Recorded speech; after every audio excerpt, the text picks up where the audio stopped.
Sir ప్రతి లైఫ్లో రామ్ జగన్ గారు ఈ స్థాయికి వచ్చారంటే కింద స్థాయి చాలా బిట్టర్ ఎక్స్పీరియన్సెస్ చాలా జరుగుతాయి లైఫ్లో. ఒకటి కాదు రెండు కాదు, పెద్ద పెద్ద ఆర్టిస్టులు మోహన్ బాబు గారు కూడా చాలా జరిగినాయి. నేను చిన్న రేకుల షెడ్లో పడుకున్నాను, రెంట కట్టపోతే వాళ్ళు ఆ ఓనర్ చేసింది ఎలా చేశారని కూడా చాలా స్టేజెస్ మీద కూడా చెప్పాడు. అలాగే చాలామంది ఆర్టిస్టులు బిట్టర్ ఎక్స్పీరియన్సెస్ చాలా జరుగుతాయి. అది చూస్తే తప్ప లైఫ్ వాల్యూ తెలియదు. అది జరగాలి లైఫ్లో కూడా. దాన్ని పాజిటివ్గా తీసుకోవాలి. నెగిటివ్గా తీసుకున్న వాళ్ళు రైల్కి వెళ్ళిపోతారు, పాజిటివ్గా తీసుకున్న వాళ్ళు ఇండస్ట్రీలో ఉంటారు. సార్ అటువంటి బెటర్ ఎక్స్పీరియన్సెస్గా జరిగినాయి ఎప్పుడన్నా ఎందుకురా మనకి ఇండస్ట్రీ, హాయిగా వెళ్ళిపోదాం మన పనులు మనకున్నాయి ఒక్కడో కొడుకుని అనిపించిన రోజులు అనిపించిన సంఘటనలు ఉన్నాయండి. ఉన్నాయి అంటే యాక్చువల్గా సినిమాకి ఫిల్మ్కి గ్యాప్ వచ్చేది. అప్పుడు అనిపించేది వచ్చి తప్పు చేశానా అని అనిపించేది. అది తక్కువ టైమే. మళ్ళీ ఇది ఎట్లా ఉంటుంది అంటేనండి, ఇది ఒక మత్తులాగా అనమాట. ఇది వన్స్ స్క్రీన్ మీద మనం చూసుకోవటం, లేకపోతే చూసిన తర్వాత పీపుల్ యూజ్ టు అప్రిషియేట్ అస్ కదండి, అప్రిషియేట్ చేస్తారు కదా మనని, బాగా చేసామని అది అనేదని. సో అదే ఉంటుంది, అది డామినేట్ చేస్తుంది ఆ ఫీల్. ఇప్పుడు మన depression some times we feel this much అయితే అది ఆ ఎనర్జీ ఉంటుంది చూసారు, మనం ఏదో సాధించాలనేది ఇంత సైజులో ఉంటుంది. మమ్మల్ని ఎవరో గుర్తుపడుతూ ఉంటారు. ఇంత సైజ్ అంటే మీకు ఏదైనా గుర్తొచ్చింది? నేను పంపితీసి లేదు మమ్మల్ని ఇంటర్వ్యూ చేశారు, మీరు ఇంటర్వ్యూ చేస్తారు కదంటే మేమే ఆగం. అటువంటిది మీరు బిగ్ స్క్రీన్ మీద క్లాప్స్ కొట్టించుకుంటారు. అటువంటిది ఆ కిక్ ఎలా ఉంటుంది? అది జరిగిందండి. అది మహాత్మా షూటింగ్ అప్పుడు జరిగింది, క్లాప్స్ కొట్టించుకుంటాం అనేది.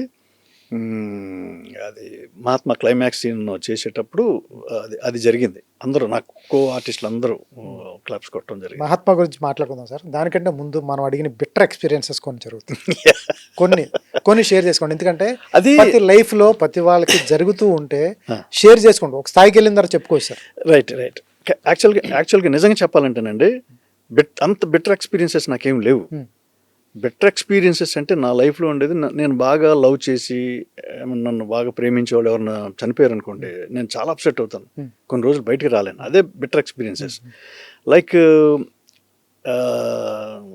అంటే చెన్నైలో కూడా నాకంటే ఫైనాన్షియల్ ప్రాబ్లం కూడా, అందరూ రూముల్లో ఉంటే నేను ఫ్లాట్లో ఉండేవాడిని. అప్పట్లోనే ఫ్లాట్లో అంటే లైక్ సింగిల్ బెడ్రూమ్ ఫ్లాట్ అనుకోండి. అప్పట్లో కొత్తగా ఫ్లాట్ 30 రూపాయలు 40 రూపాయలు రూమ్ రెంట్ ఉన్న టైంలో మీరు ఫ్లాట్లో ఉండేవాళ్ళ? అప్పుడు ఫ్లాట్ రెంట్ ఎంత అండి? 550 సింగిల్ బెడ్రూమ్. 40 రూపాయలకి రూమ్ లో ఉండేవాళ్ళు. షేరింగ్ నేను ఫస్ట్ లో ఉన్నాను. షేరింగ్ లో